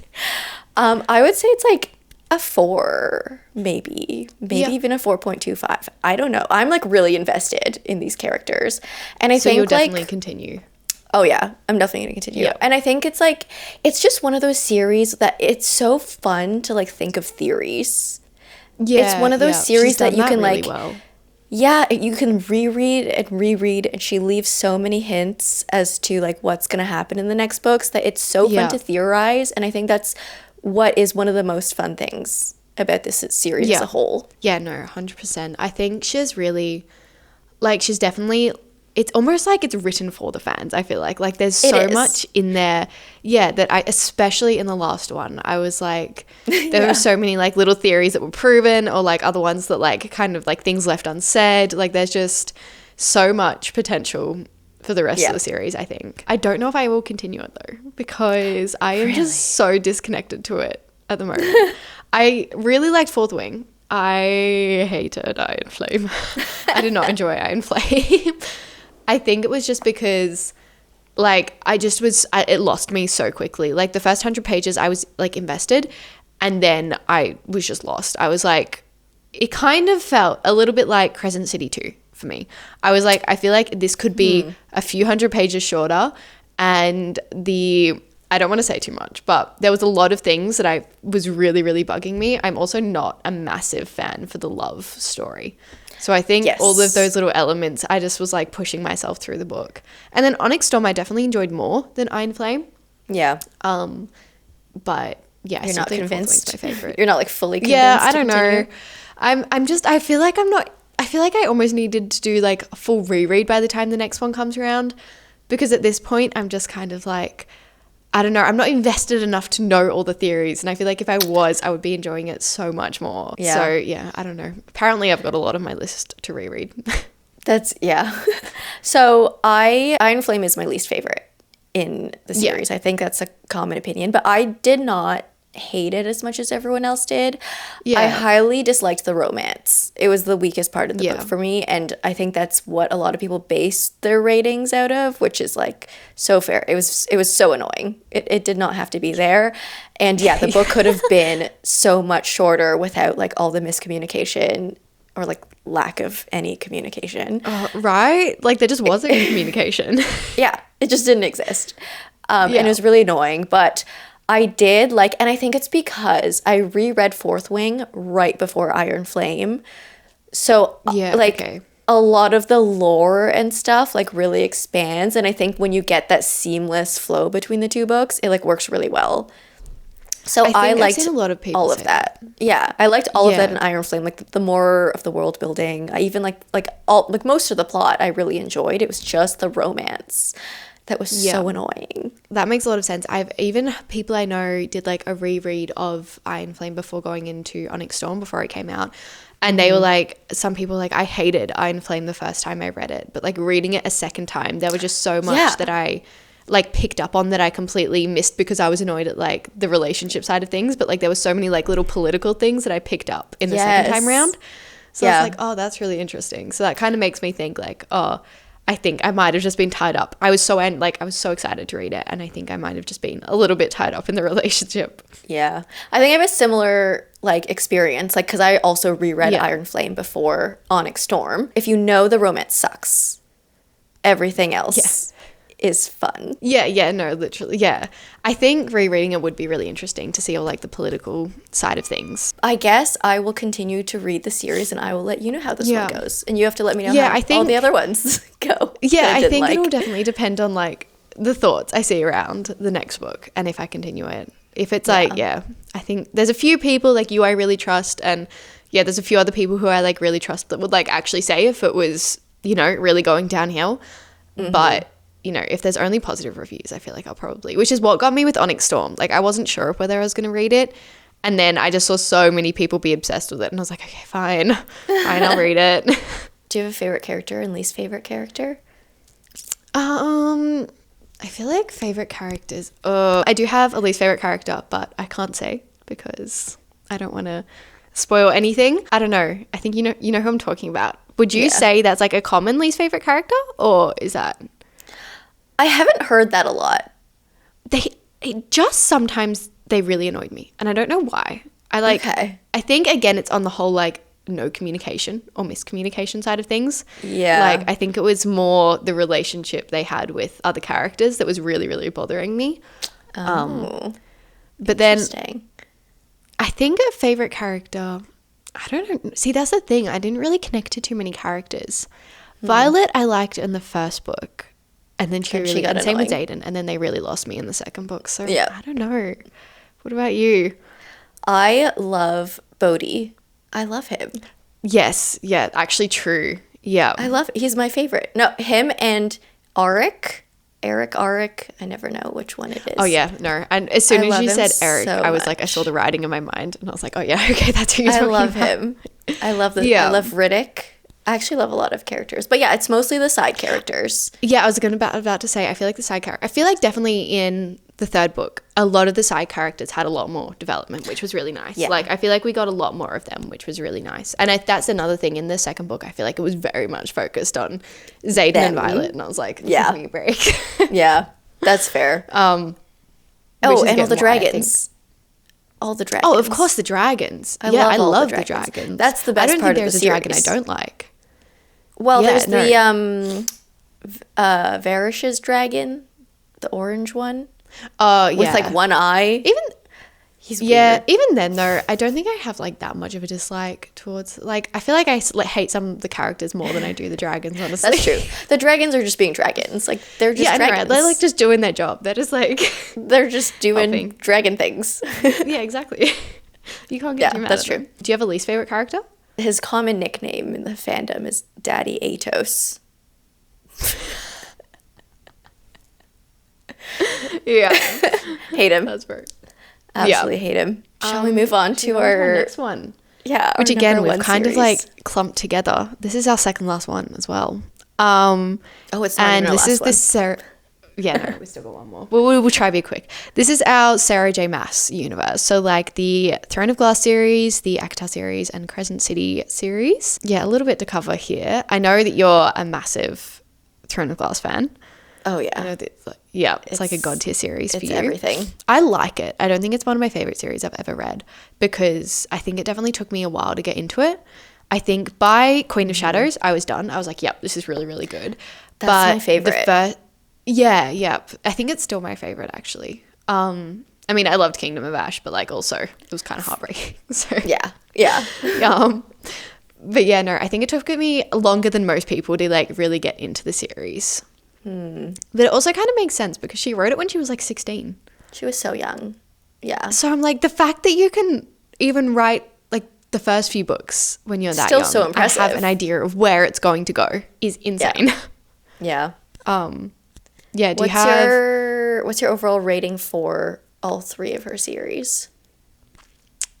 Okay, so I feel like Throne of Glass is probably the highest. I think probably it's not quite a 5 stars. I think probably a 4.5, 4.75, just because of the first few I didn't really connect to that much. And then the Crescent City is my least favorite, but I haven't read the 3rd book. I've only read the first 2. Okay. And I loved the first one. I think the first one I rated a 4.5, and then the second one really lost me because I feel like it just could have been like 200 pages shorter, honestly. Fair. And I'm not a Hunt fan. I'm not if you either. are. Okay, great. Yeah, I didn't like Hunt. I didn't really like that. And then ACOTAR, again, haven't read it for ages. I think I read it in high school as well, but I feel like a 4.25 for ACOTAR. It's pretty good. Yeah. Yeah. I feel like they're all, I don't hate any of them, and I definitely see the hype around all of them. Like there's, I feel like they're all good series. Like I would recommend They're all them to anyone. solid. Yeah. Yeah. Like there's nothing, like with The Cruel Prince, I'm like, oh, but like Sarah J Maas, like you can't really go wrong. Like 9 out of 10 times I feel like you're going to be enjoying her books. It's just so entertaining. Like she's so good at entertaining. Like everything just pulls you in. Yeah. And she's such like she just created so much base for like the romancy genre in itself. Like all of her characters, I feel like I see in so many other books. Like they all seem so similar to hers, and hers like obviously the OGs. So I'm like, the fact that that's happened is pretty crazy. It's and the fact that wild. she's still writing them is crazy. Like I know. since she was We're 16. all waiting for the next one. Oh my God, right? Even just the We're all announcement. Like I know. Anything. we're not asking for much. No. What are your ratings for the whole series? Or the Okay. whole separate series? We also didn't say how many ratings there are. There are so many. ACOTAR has yeah, 3.7 million ratings, which is so many. And I would rate this one like a 4.5. Yeah. Like I really love it. I didn't love Yeah. Silver Flames, Yeah. which is controversial, but I love the rest of it. Throne of Glass has 2.1 million, which is less than ACOTAR. Wild.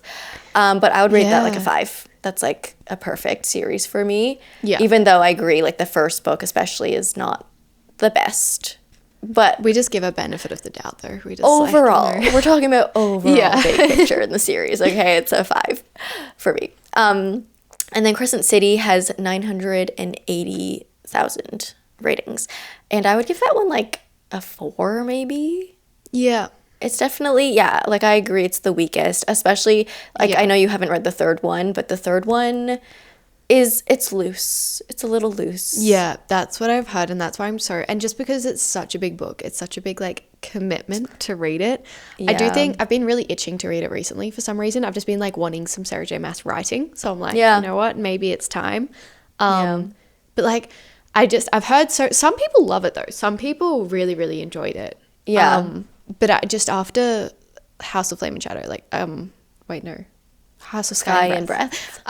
yeah, that one really I just didn't love Hunt. Yeah. No, I read Crescent City for Rune. Like that entire series I read for Rune. And also the world I really like. I like The world whole- is cool. Yeah. It kind of gives like, to me, it kind of gives like Cassandra Clare, but like in an adult setting, which I haven't love. read any of her books.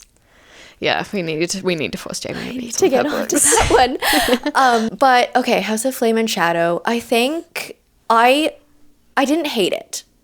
It's another one of those books that like I didn't hate as much as everyone else did. Like I actually enjoyed it. I didn't love it, but I think it's just because the world is so fun, and it's one of those books where like I'm so invested in the world that like I'm just gonna have a good time. It doesn't even matter if the story's good or not. Like just being there is a fun experience for me. Yeah. So And I that's what I think liked about it. And definitely the ending of the second book, like that's what has me intrigued about the third book, but also has me scared. Like it's this reason I want to continue, but also the reason I'm too scared to continue. Like fair enough. Yeah. But you will have to. You know, I think, no, genuinely, I think I'm going to in the next like week or so, because obviously I'm on holidays at the moment. So I'm like, look, if any time that I can just like smash out of Crescent City, it's like, it's now. And it's winter and it's freezing, and all I want to do is stay inside and read. So meanwhile, I'm like sweating here over in the summer. Yeah. Over on this side of the world. But, you know, good time for fantasy, and for you, good time for apparently weird, cozy, weird character realism. Shark books. Most people go for like summer romances. Jaime goes. I'm like, I'm gonna read about a man that turns into a shark. Yeah. Okay, back to Sarah J. Maas. So do you have a favorite book? Okay, should we do favorite book in each series or favorite book overall? Maybe we could do favorite in each series. Yeah. Throne of Glass. My favorite is Queen of Shadows. Yeah. I just love it. It's perfect. It's perfectly packaged. It's wonderful. My favorite in ACOTAR is ACOWAR. I love that one. Love that one. And favorite one in Crescent City is probably the first one. Earth and Blood. House of Earth and Blood. Yeah. I think the only difference, I think, is Mist and Fury. In the ACOTAR series.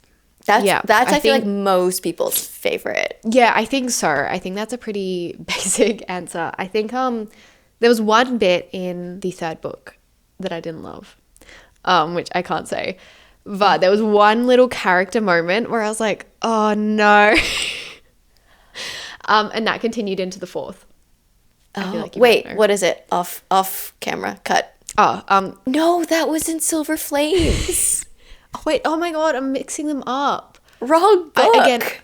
I read the third book, I think like 5-6 years ago.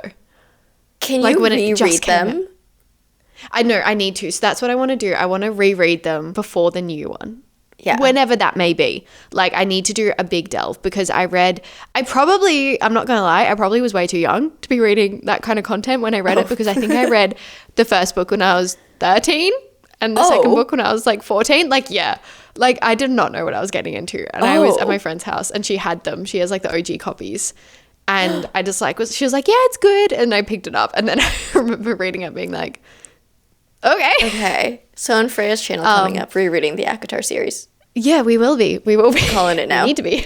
I'm making your content calendar for you. Yeah, I basically have no choice now. So I've said it on camera. Can't go back. But yeah, no, I do need to reread that series, because Throne of Glass I read recently. Like, I finished that last year, at the start of last year. So I read that really recently, but the ACOTAR series I read ages and ages ago. But yeah, I'm the same. Queen of Shadows is my favorite book in the Throne of Glass, I think. I mean, Kingdom of Ash, I feel like they kind of tie, honestly. I really liked Kingdom of Ash.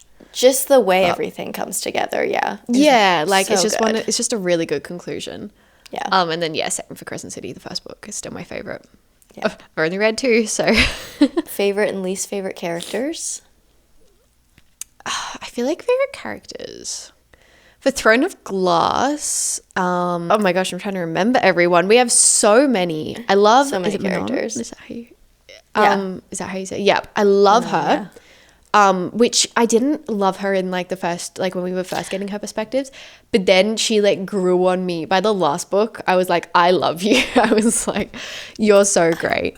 Honestly, I feel like there's not too many characters there's definitely been moments when like I didn't like Dorian or something like that, and I'd be like, oh, but then by the end I was like, I love you as well. Like, I feel like a lot of the characters, my baby. I love Dorian so much. Yeah, like I can't remember what book it was, but he was really getting on my nerves.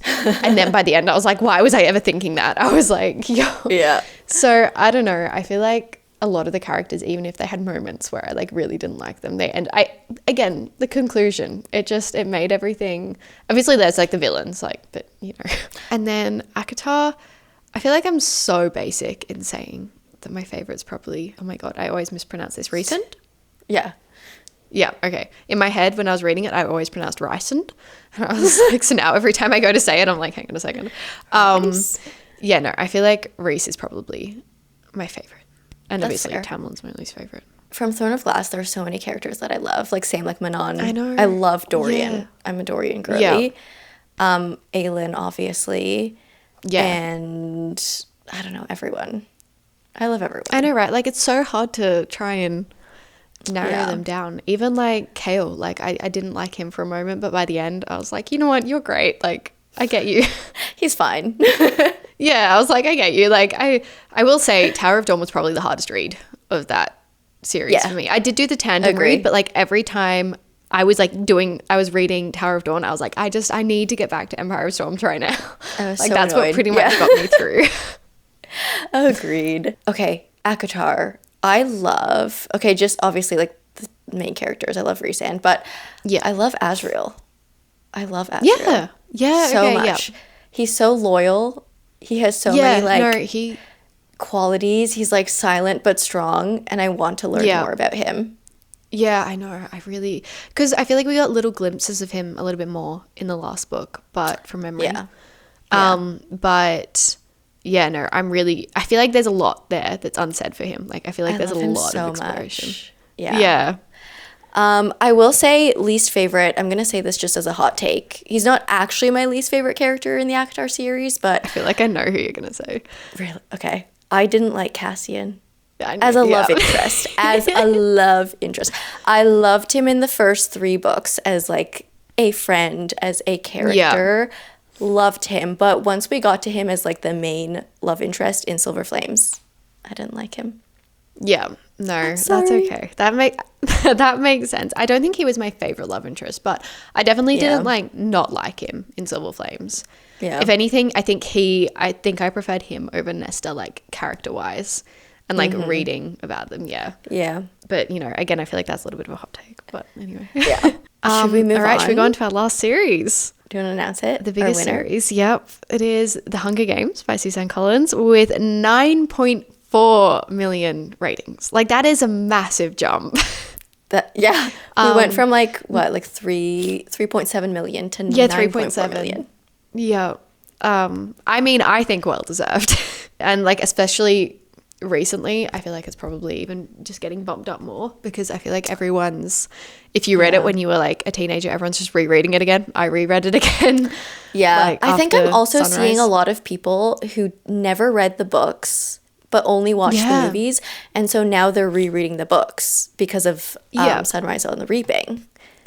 And I was thinking, because I rewatched the movies and then reread the books, to be honest, I think they're one of the best book to movie adaptations. Like, the fact that, like, if you think about like the Harry Potter series and stuff, there's so much left out of them. Spew. I feel like, yeah, right. Like, what happened Dobby to that? Dobby was just completely like, we could have had so much more Dobby content. But yeah, no, I think as like the first book was so similar to, I think there was one main point that was left out, but yeah, a lot of it was so similar to the movies. And I feel like that was that's so good. And so that's why I'm so excited for Sunrise on the Reaping. It's going to be so sad. I'm sorry.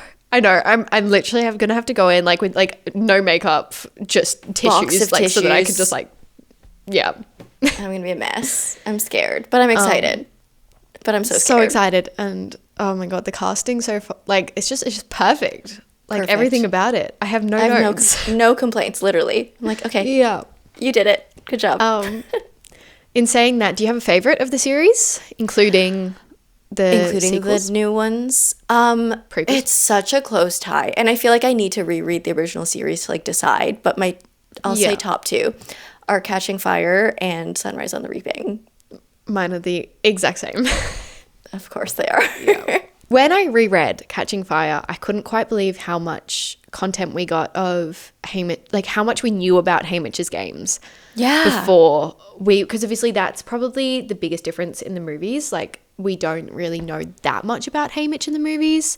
But in the books, I kind of forgot that we got to know so much and so many characters we got introduced to that were in Sunrise of the Reaping. Yeah. And I was like, that's really interesting. Like, yeah. There were so many connections. Oh my gosh, the Easter eggs were crazy. Yeah. She's just amazing. I love Suzanne Collins. Like, Wonderful, and the fact yeah. that that was written, I think it was over 10 years difference. Yeah. And it felt like the same. belongs. It was like the exact same. What did you That's so think good. of A Ballad of Songbirds and Snakes? Because I know that that's usually people's least favorite.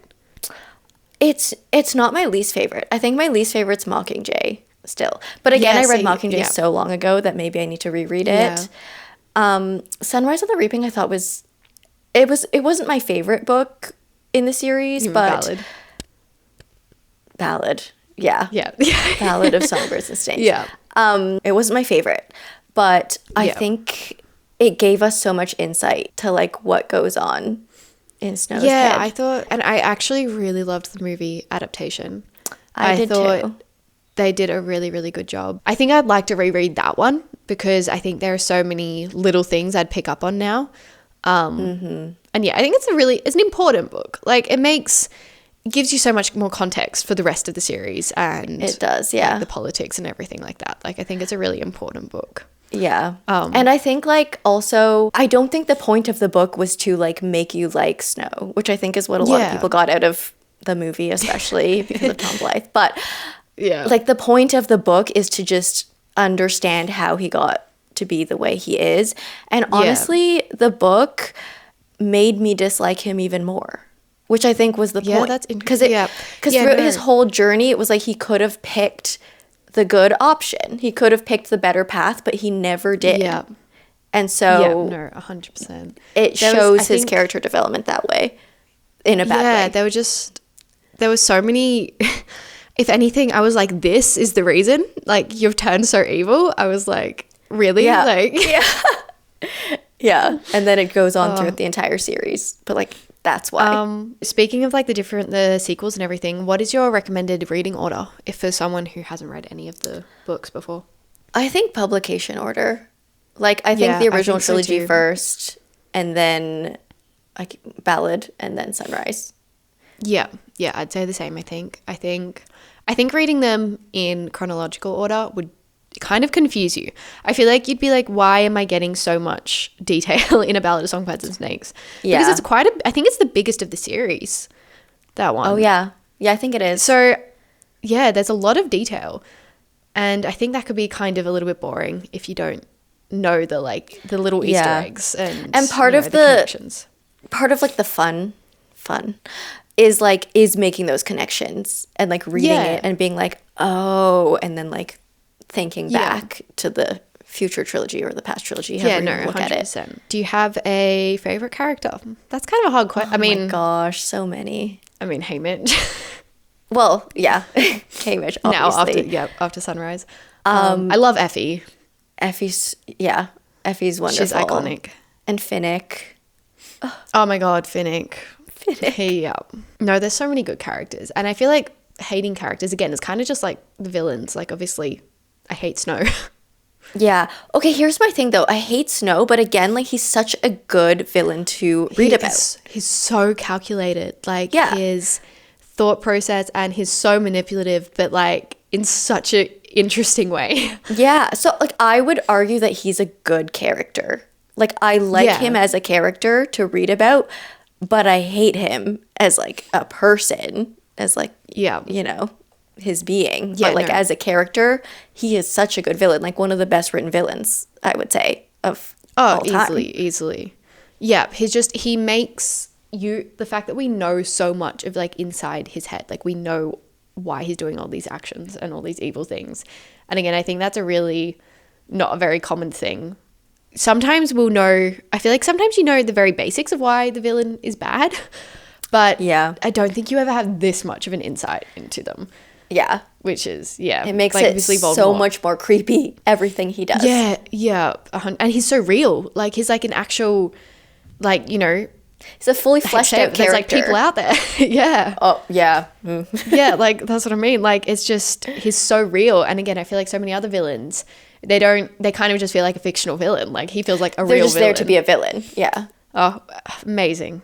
One of the So best those are our series. thoughts on the Hunger Games. Okay, we're That gonna wraps up wrap our up. series. Yeah, just quickly because we've been talking for so long. A lot longer than I thought. We each picked 3 must-read series kind of outside this top 3 list. So we're not going to elaborate too much on these, but my list is number 1, The Poppy War by R.F. Kuang.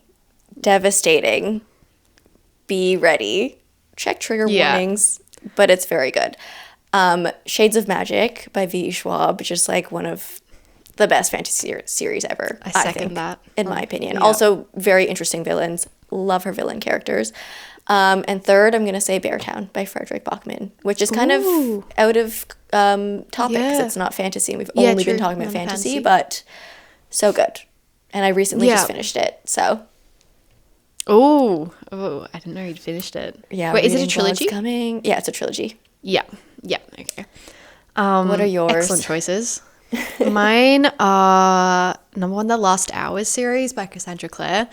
I feel like it's probably one of her least popular series in the Shadowhunters world, but it is my favorite. I absolutely love it.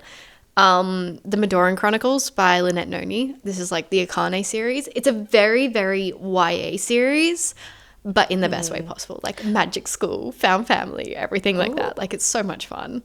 But you like it better than The Prison Healer? Yeah, I think so. Okay. Yeah, like The Prison Healer I really liked, but I think like Akane's also so much longer. Like I think there's like 5 or 6 books in it. I can't quite remember. Oh, so it's just like more. It's just more. Yeah. And like it's just so fantastical. Like, and it kind of almost gives like Stephanie Garber vibes in a way. Like it's just one of those books. Yeah. And then Dance of Thieves duology by Mary E. Oh yeah, so good. Yeah, I'm currently reading the Remnant Chronicles because I didn't realize you had to read them before Dance of Thieves, or you could read them, and I'm obsessed with them. I'm like, why didn't I read these? Why aren't these more popular? Oh, so, yeah. Okay. Yeah. I have so many series to get into. I'll have to get into that one. I know. Yeah, yeah. And then we each picked 3, or I picked more than 3 series that we're excited to start. So I'm just going to list them out. I've read Rising. It's been on my TBR for very, very long. Yeah. Stormlight Archives we talked about. I've been seeing Shield of Sparrows by Daphne Perry everywhere, and it's gotten me very intrigued. I've also seen Direbound. I don't remember who it's by, but everyone's saying it's like Fourth Wing, but with like dire wolves, which sounds wonderful. So much fun. Yeah, that's my list. I think I have mine are kind of like series I want to like keep continuing. The one that I haven't started is obviously like Silver Elite. I don't know what that series is going to be called, but I'm pretty sure. I think it's just Silver Elite. Yeah, I am really intrigued by that one. I've been seeing so many different opinions, but I'm really, really intrigued by that one. I just read it. I'm not going to say anything. Oh, really? Damn, you read that quickly. Yeah. And then I really want to continue the Remnant Chronicles. I've only read the first one. So that's something I'm really, really excited to get into. I feel like there's so many series. The Ember Quartet, I want to continue that series. Oh, same. Because again, only read the first one, about to start the second one. Yeah, there's so many that I am just like, oh, it's really, Direbound, I've heard, I've heard so much about that book at the moment as well. I feel like that's taking off. So really intrigued by that one as well. Yeah, I think that's everything we had. We've been talking for so long. For like 2 hours. We're going to have to control ourselves. Next time we'll pick 5 series. Yeah, not 10. That was kind of ambitious. Yeah. But anyways, if you're still here and listening to us, thanks for sticking around. Go you. If this is something that you liked and you want to see more of, we can figure out our across the world time zones and try and make this a regular thing, and maybe even make it like a real podcast and make another channel, learn how to post on Spotify, make a podcast name and branding and stuff. So if it's something you'd really like to see us continue, then let us know and we'll do our best to make it happen. Because this was fun. We talked a long time, but it was fun. Yeah. Thanks for listening though. And we'll hopefully see you soon. Bye.